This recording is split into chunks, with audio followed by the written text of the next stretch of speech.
In Haiti, electoral authorities have announced a new date for the constitutional referendum pushed through by President Julian Assange.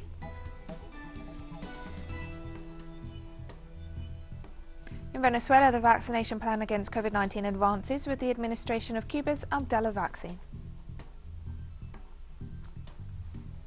Several British members of Parliament delivered a letter to the high-security Belmarsh prison where investigative journalist turned political prisoner Julian Assange is being held, demanding to be allowed to meet with him.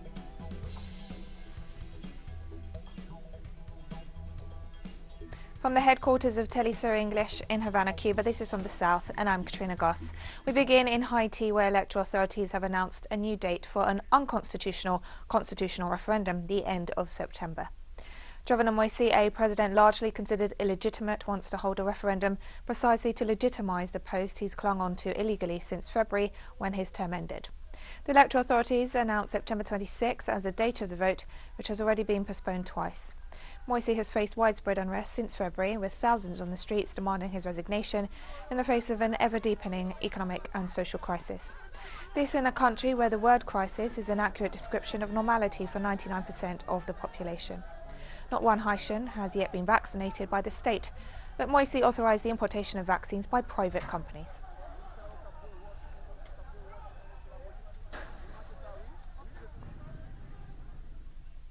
This Tuesday, a 5.1 magnitude earthquake was registered in the Cuban province of Artemisa, but no material damage or injuries were reported. The National Centre for Seismological Research informed that the quake occurred at midday. As well as being felt by residents in the province located some 60 kilometres from the capital, there are also reports that tremors were felt in several high buildings in the city of Havana and in some areas of the Isle of the Youth. Some buildings were evacuated as a precaution.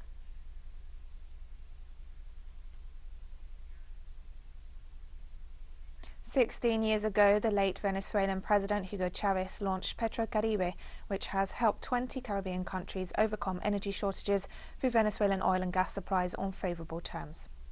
The initiative is part of the Bolivarian Alliance for the Peoples of Our America, or ALBA, trade agreement based on cooperation and mutual assistance.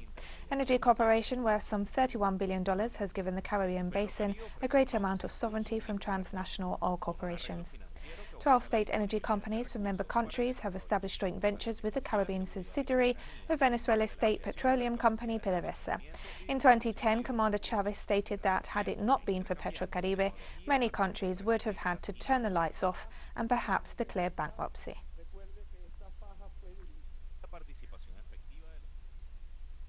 Already 2 months on since the national strike in Colombia, state repression continues against popular demonstrations in several parts of the country. In the city of Popayán, in the southern department of Cauca, protesters denounced that they were repressed with tear gas and pellet shots by the national police, even attacking a group of human rights observers. A similar event occurred earlier in the municipality of Pasto, department of Nariño, bordering Ecuador, where members of the movement Maurice denounced that security forces fired indiscriminately against demonstrators, leaving several injured.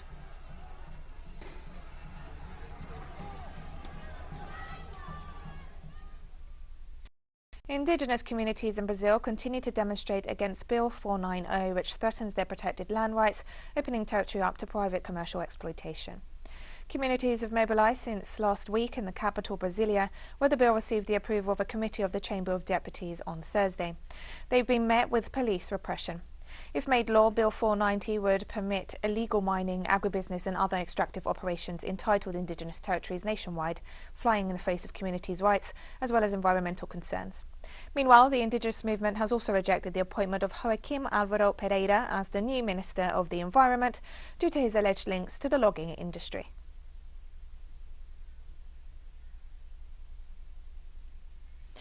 And we'll be right back after this very short break, so don't go away.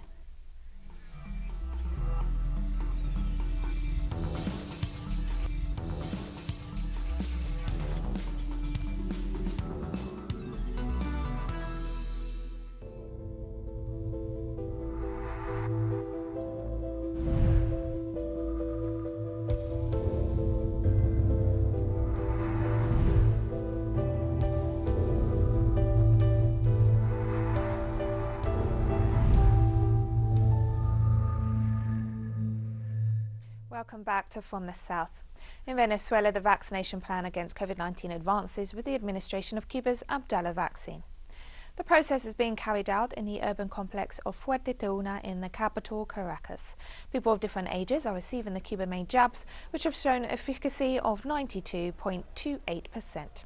The first shipment of Abdala doses arrived in Venezuela last week as part of an agreement for a total of 12 million between the governments of the two countries.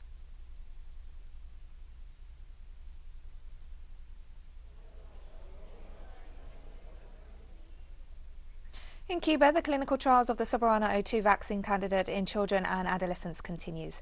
On Monday, volunteers between 3 and 11 years of age received their first jabs as part of the first stage of the trial and with the prior consent of their parents. We have more details in the following report by our correspondent Lisandra Andres.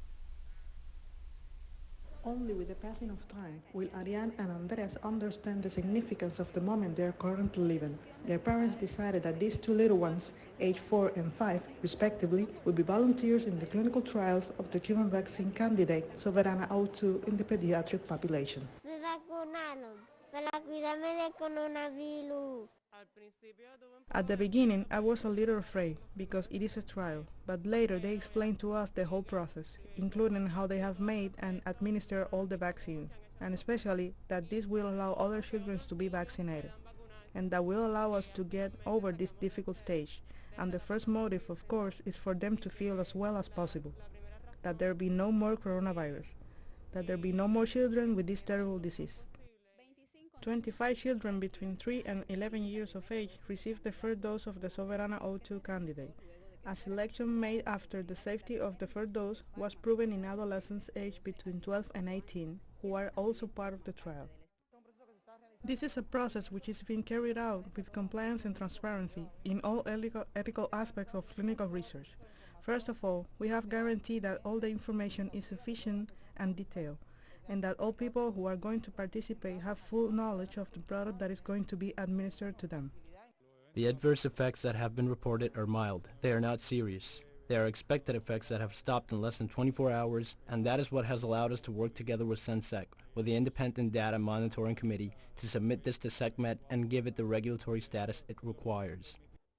Specialists from various public health areas ensure that good clinical standards are followed, and that all data collected is accurate and reliable, which will guarantee the validity of the results obtained in the study. On the other hand, children between 12 and 18 years old are being evaluated to be included in the second phase. These children will be treated here at the Juan Manuel Marquez Hospital, at the Finlay Polyclinic in Marianao, and at the 5 September Polyclinic in Santa Fe. The stress vaccination can cause in children is compensated by the games, magic and music of La Colmenita Children's Theater Company and its therapeutic clown project, who provide emotional support to the little ones during the entire process. There is a great deal of experience and the little clowns have already mastered, for example, magic techniques, tricks, jokes to alleviate pain. The doctors tell us that during the blood extraction, and we were able to see this, they were really decisive. There were children who did not notice that they were being injected because they were so enthusiastic about the clown's work. The clinical trial will include a total of 350 volunteers aged between 3 and 18 who will receive 2 doses of Soberana 02 and 1 of Soberana Plus, spread across a period of 28 days. Health authorities emphasize that vaccination against COVID-19 in the pediatric population plays a fundamental role, as it could have a very positive effect in containing the coronavirus.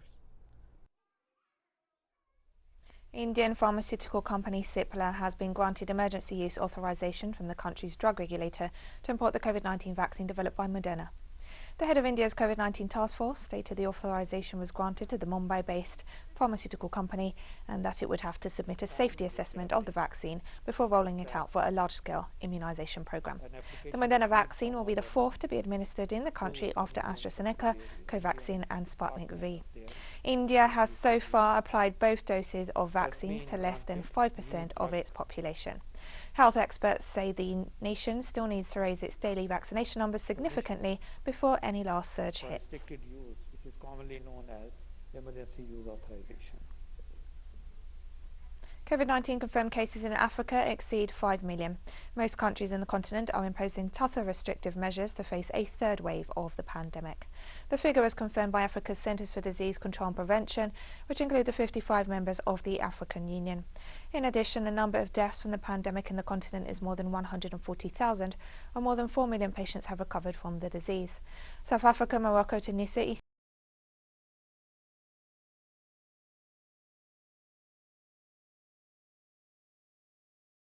Egypt are the countries most affected in the continent.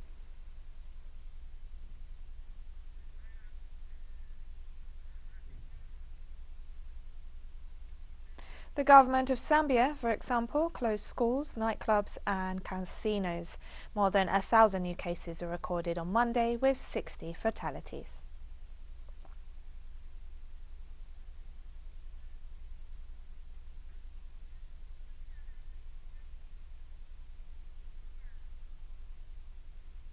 Former President of South Africa, Jacob Zuma, received a 15-month jail term for contempt of court following his refusal to appear before graft investigators.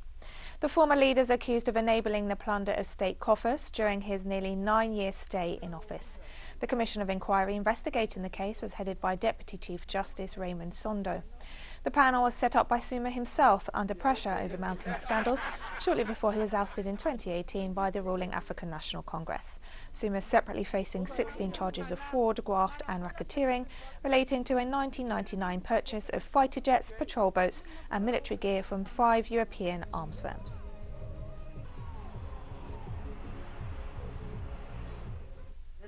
Judgment orders an unsuspended sentence of imprisonment for a period of 15 months. The majority judgment. Foreign ministers from the group of 20 major capitalist economies gathered this Tuesday in the Basilicata region of southern Italy to find common ground on the issue of coronavirus vaccines. The world's richest economies are under pressure for the disgraceful policies of stockpiling vaccines in excess of their own needs, while many developing countries lag far behind in providing immunization to billions of people.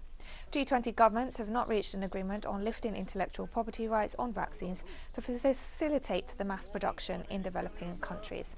In spite of public statements, the latest G20 meetings have focused on fighting China rather than tackling the world's most pressing survival matters, such as vaccines and climate change.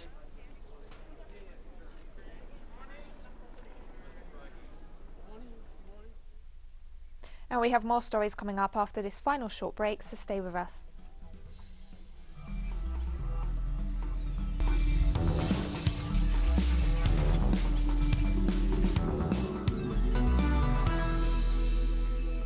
Welcome back to From the South. This Tuesday saw another unprecedented move in the campaign to free Julian Assange. Several British members of Parliament knocked on the doors of the high-security Belmarsh prison, where the investigative journalist turned political prisoner is being held, to deliver a letter calling for a virtual meeting with Assange. A large cross-party group of MPs have repeatedly raised their request for a virtual briefing with the Australian journalist, who's fighting an extradition request from the United States. The meeting request has been refused by the prison governor and the Justice Secretary. Richard Bergen MP, who coordinated the move, stressed that Assange's case has huge implications for press freedoms in the UK and for the US-UK extradition treaty. Assange is currently on remand in Belmarsh prison, not for the violation of any UK law, but over extradition to the United States for his journalistic work, which was published in numerous leading newspapers worldwide. His real crime, it seems, was the exposure of documents proving widespread human rights abuses by the United States around the world.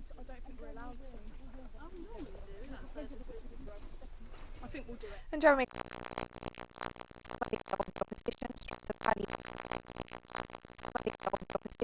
the value of the work done by Julian Assange to reveal crimes against humanity in Latin America and around the world.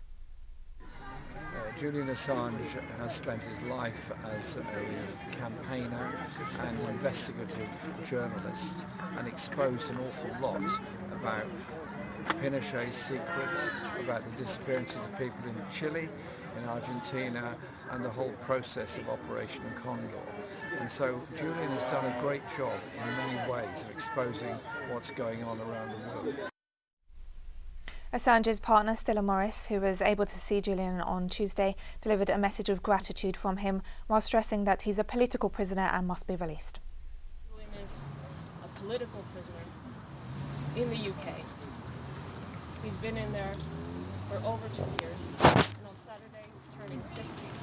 The last time Julian was a free man was in his 30s. He was 39 when he came to this country invited by The Guardian to publish evidence of US war crimes in Iraq, abuse in Guantanamo Bay, the excesses of the Afghan war, and the US diplomatic cables that evidenced US rendition and torture.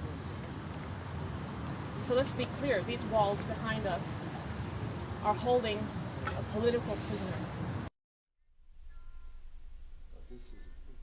A key witness in the United States case against Julian Assange has admitted that he lied in an interview with Icelandic newspaper Stundin. The witness in question, Sigurdur Ingi Thordarson, was recruited by US authorities to build a case against Assange after misleading them to believe he was previously a close associate of his. In the interview, Thordarson admitted that he fabricated testimony and Assange never asked him to hack or access phone recordings or computers, an allegation used as one of the key arguments in the US case against Assange.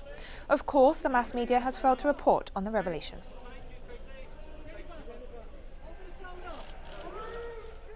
Spain's government on Tuesday introduced a draft bill that would allow any person over 16 to change gender on their official ID document by simply presenting a statement at the civil registry. If adopted by Parliament, the bill will make Spain one of the few countries in Europe to allow gender self-determination. So far, gender ID changes are permitted only after submitting medical reports or undergoing hormonal treatment. Unveiled during Madrid's Pride Week, the bill could even allow those as young as 14 to make the change, but only if accompanied by a parent or a legal tutor. Around 15 countries allow transgender people to change their status on the basis of a simple declaration. In some countries, the process can take years and may include requirements such as a psychiatric diagnosis, hormone treatment, gender reassignment surgery, or even sterilisation.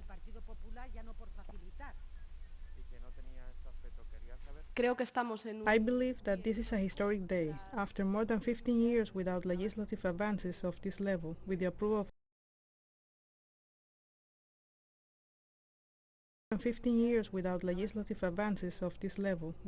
of equal marriage.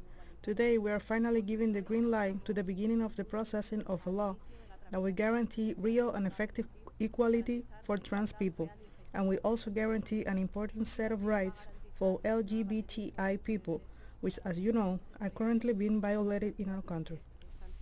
Israeli bulldozers backed by armed soldiers started mass demolitions in Silwan, a Palestinian neighbourhood in occupied East Jerusalem, to make way for illegal settlements. The operation began with a police raid. They cordoned off the Al-Bustan section and tore down a Palestinian-owned butcher's shop, the Palestinian news agency Wafa reported.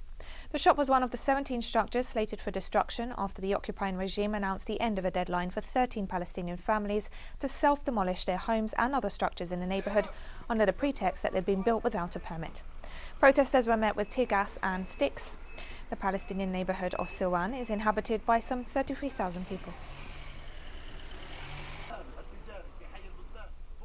And in Beirut, resistance leaders of Palestine and Lebanon agreed on establishing a brotherly axis of resistance against the Israeli regime. Ismaili Haniyeh of Hamas and Syed Hassan Nasrallah of Hezbollah met in Beirut on Tuesday. They discussed strategies to achieve the decisive and ultimate victory over the Israeli regime. During the meeting, the two sides held talks on the details and repercussions of Operation Sword of Al-Quds, referring to the launching of some 4,000 missiles on Israeli territory on May 11th from the Israeli blockaded Gaza Strip. The offensive was in retaliation for Israeli settlers and security forces' aggressions against worshippers in Jerusalem during Ramadan. The operation was considered an important victory for the Palestinian resistance. China advises the United States to focus on its own problems and not create them in foreign territories. While cases of forced labour and modern slavery abound in the US, Washington is criticising the human rights situation in other countries, Chinese delegate Jian Duang said. The Global Slavery Index estimated at least 500,000 people live under slavery conditions in the United States. And we've come to the end of this news brief, but remember you can find these and many other stories on our website at telesurenglish.net. You can also follow us on social media for all the latest news. We're on Facebook, Twitter, Instagram and Telegram, plus you can catch up on our shows on our YouTube channel. For TeleSUR English, I'm Katrina Goss. Thank you for watching.